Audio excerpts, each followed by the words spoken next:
ഹരേ കൃഷ്ണ. അമ്മയും കണ്ണനും എന്ന എൻ്റെ പുതിയ ചാനലിലേക്ക് എല്ലാവർക്കും സ്വാഗതം. അപ്പോൾ വീഡിയോ സ്കിപ്പ് ചെയ്യാതെ കാണണേ. ഞാനിന്നൊരു കുഞ്ഞു കഥയായിട്ടാണ് വന്നിട്ടുള്ളത് കേട്ടോ. ഉണ്ടായ കഥയാണ്. അപ്പോൾ നമുക്ക് കഥയിലേക്ക് പോയാലോ. എനിക്ക് മറ്റൊരു ചാനൽ കൂടിയുണ്ട്, രേണുക ഉണ്ണിക്കണ്ണൻ. ഇത് അമ്മയും കണ്ണനും എന്ന ചാനലാണ് കേട്ടോ. അപ്പോൾ നമുക്ക് കഥയിലേക്ക് പോകാം. ഒരു 2-3 വർഷം മുന്നേ ശരിക്കും ഉണ്ടായ ഒരു കഥയാണ് ഇത്. ഒരു സ്ത്രീ അവരുടെ ഭർത്താവിൻ്റെ അമ്മേനെയും കൂട്ടിയിട്ട് ഗുരുവായൂരിലേക്ക് വന്നിരിക്കുകയാണ്. ഗുരുവായൂരിലേക്ക് വരാൻ തന്നെ അവർ ഒരു ക്യാൻസർ രോഗിയാണ്. അപ്പോൾ ഗുരുവായൂർ അമ്പലത്തിൽ പോയി തൊഴുതതിന് ശേഷമാണ് ചെക്കപ്പിന് എല്ലാ മാസവും പോകാറ്. അങ്ങനെ ഇരിക്കെ ഒരു ദിവസം ഭഗവാനെ തൊഴുതിട്ട് നമുക്ക് പോകാലോ എന്ന് പറഞ്ഞ് ഭഗവാന്റെ സന്നിധിയിലെത്തി. അപ്പോൾ അമ്മയും മോനും പുറത്ത് കൊടിമരത്തിൻ്റെ അവിടെ നിന്നിട്ട് തൊഴുതു കേട്ടോ. ഈ സ്ത്രീ ഉള്ളിലോട്ട് പോയി തൊഴുതിട്ട് വരാമെന്ന് പറഞ്ഞിട്ട് പോയ ആളെ കാണുന്നേയില്ല. കുറച്ച് ഭഗവാനോടുള്ള ഇഷ്ടം കൂടുതലുള്ളവരെ ആ ഭഗവാനെ കണ്ടു കഴിഞ്ഞാൽ എത്ര സമയം തൊഴുതു എന്ന് പറയാൻ പറ്റില്ല അല്ലേ. അത്രയും സമയം നമുക്ക് അവിടെ നിന്നിട്ട് തൊഴുത് നിൽക്കാൻ തോന്നും. വളരെയധികം കുറേ മണിക്കൂറുകളോളം ഭഗവാനെ കണ്ടാലും മതിയാവില്ല അല്ലേ. അപ്പം അങ്ങനെ ഭഗവാനെ കണ്ട് തൊഴുത് സമയം പോയതറിഞ്ഞില്ല കേട്ടോ. ഈ അമ്മയ്ക്കും മോനും ദേഷ്യം വന്നു. വിശപ്പാണെങ്കിൽ സഹിക്കുന്നില്ല. ഇവരെന്ത് ചെയ്തു? കുറേ ദേഷ്യമെല്ലാം പറഞ്ഞ് വെറുതെ ദേഷ്യമൊക്കെ പറഞ്ഞ് അവർ അടുത്തുള്ള ഒരു ഹോട്ടലിൽ പോയിട്ട് നല്ല വയറ് നിറച്ച് ഭക്ഷണമൊക്കെ കഴിച്ച് വന്ന് അവിടെ ഇരുന്നു. അപ്പോഴും അവർ ഉള്ളിലേക്കൊന്നും കയറിയിട്ടില്ല കേട്ടോ. ഈ ഉള്ളിലോട്ട് പോയ ആ സ്ത്രീ പുറത്ത് വന്നപ്പോഴത്തേക്കും ഈ അമ്മയും മോനൊക്കെ മുഖമെല്ലാം ദേഷ്യം പിടിച്ച് വണ്ണം വെച്ചിട്ട് ഇങ്ങനെ ഇരിക്കുകയാണ് കേട്ടോ. നീ എത്ര സമയമായി നീ പോയിട്ട് എന്ന് പറഞ്ഞിട്ട്. അപ്പോൾ ഉള്ളിലെല്ലാം തൊഴുത് വരുമ്പോഴത്തേക്കും ഈ സ്ത്രീക്ക് ഭയങ്കര വിശപ്പ് വന്നു. പോരാത്തതിന് സുഖമില്ലാത്തതുമല്ലേ, നല്ല വിശന്ന് പോയി കേട്ടോ. അപ്പോൾ നമുക്കെന്നാ ഭക്ഷണം കഴിച്ചാലോ എന്ന് ഈ സ്ത്രീ പറയുകയാണ്.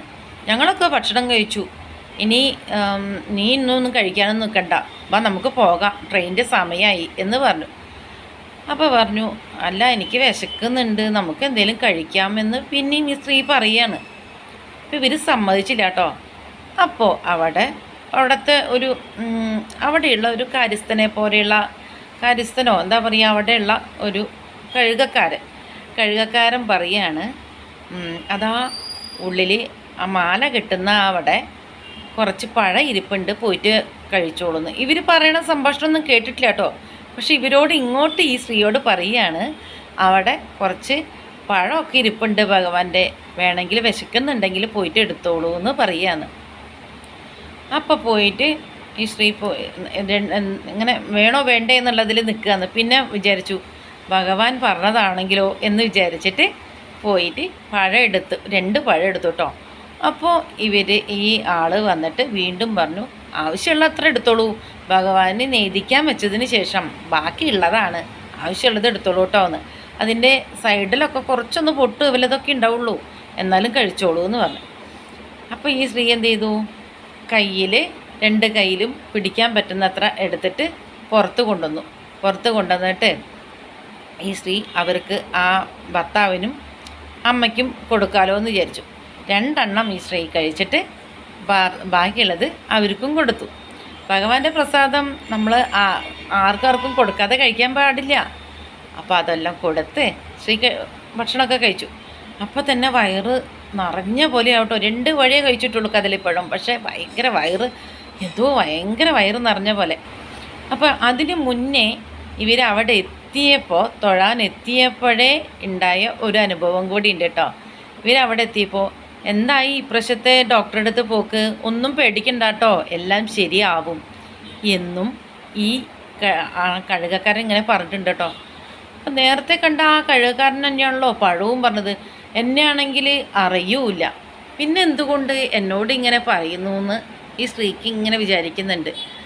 അപ്പോൾ ഈ സ്ത്രീ ചോദിച്ചു, എന്നെ എന്താ മുന്നേ അറിയോ, എന്നെ ഞങ്ങളുടെ വീടിൻ്റെ അടുത്ത് എങ്ങനെയാണോ, എന്നെ അറിയോ? അപ്പം സാധാരണ ഇങ്ങനെയുള്ള അസുഖമുള്ളവർ പുറത്തേക്ക് ആരെയും അറിയിക്കാണ്ടൊക്കെ നോക്കൂല. അപ്പോൾ ഇവരും അങ്ങനത്തെ ആ ഒരു ഇതിലാണ്. അപ്പോൾ പറയാണ്, ആ എനിക്ക് നിങ്ങളെ മുന്നേ അറിയാം, ഞാൻ നിങ്ങളുടെ ഭർത്താവിൻ്റെ വീടിൻ്റെ അടുത്തുള്ള അവിടുത്തെ ഒരു കള്ള് ഷാപ്പിൽ ഞാൻ അവിടെ പണിക്ക് വന്നിട്ടുണ്ടല്ലോ എന്ന്. അപ്പം അമ്മ ഇയാളെ നോക്കിയിട്ട് പറഞ്ഞു, ഏയ് അങ്ങനെ എനിക്ക് ഓർമ്മയില്ലല്ലോ, പണ്ട് ഇങ്ങനെ ഒരു സംഭവം നടന്നത് എനിക്കറിയില്ലല്ലോ, ഇങ്ങനെ ഒരാളുണ്ടായിട്ടേ ഇല്ലല്ലോ എന്ന്. അല്ല, ഞാനുണ്ടായിരുന്നു, ഞാൻ എപ്പോഴും നിങ്ങളുടെ ആ പരിസരത്തൊക്കെ ഉണ്ടാവാറുണ്ട് എന്ന് പറഞ്ഞു. അതും പറഞ്ഞ് ഈ പഴമൊക്കെ കഴിച്ച് ഇങ്ങനെ പോയേട്ടോ. അതിനുശേഷം വീണ്ടും ഇവർക്കൊരു സംശയം, ഈ സ്ത്രീക്കൊരു സംശയം. എന്നാലും ആ പഴം തന്ന പഴം ഉണ്ടെന്ന് പറഞ്ഞ ആ ആളാരാ? എൻ്റെ അസുഖമൊക്കെ മാറി ഇനി അവിടെ പോയിട്ട് ടെസ്റ്റ് ചെയ്താലും നല്ല പോസിറ്റീവ് റിസൾട്ട് കേൾക്കുള്ളൂ, പേടിക്കാനൊന്നുമില്ല കേട്ടോ എന്ന് പറഞ്ഞിട്ടുള്ള ആ ആളാരായിരിക്കും? ഇവർക്ക് സംശയം. ഇവരവിടെയൊക്കെ തിരഞ്ഞു കേട്ടോ, കണ്ടില്ല. അപ്പം അത് ആരായിരുന്നു? നമ്മുടെ സാക്ഷാൽ ഭഗവാനായിരുന്നു. അപ്പം ഇതുപോലെയുള്ള കഥകളായിട്ട് ഞാൻ ഇനിയും വരുന്നതാണേ. അപ്പോൾ എന്നെ എല്ലാവരും കഥ കേൾക്കാൻ വേണ്ടിയിട്ട് റെഡി ആയിട്ടിരിക്കണം കേട്ടോ. താങ്ക് യു ഭഗവാനെ. ഹരേ കൃഷ്ണ കൃഷ്ണ കൃഷ്ണ ഹരേ ഹരേ. ഞാൻ പറഞ്ഞ കഥയിൽ എന്തെങ്കിലും തെറ്റുണ്ടെങ്കിൽ ഭഗവാനോട് ഭഗവാന്റെ കാലിൽ ഈ കഥ വെച്ചിട്ടാണ് ഞാൻ പറയുന്നത്.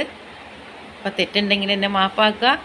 ഹരേ കൃഷ്ണ കൃഷ്ണ ഹരേ രാമ രാമ രാമ ഹരേ ഹരേ. ജയ ശ്രീ രാധേ രാധേ. സർവം രാധയെ കൃഷ്ണാർപ്പണമസ്തു.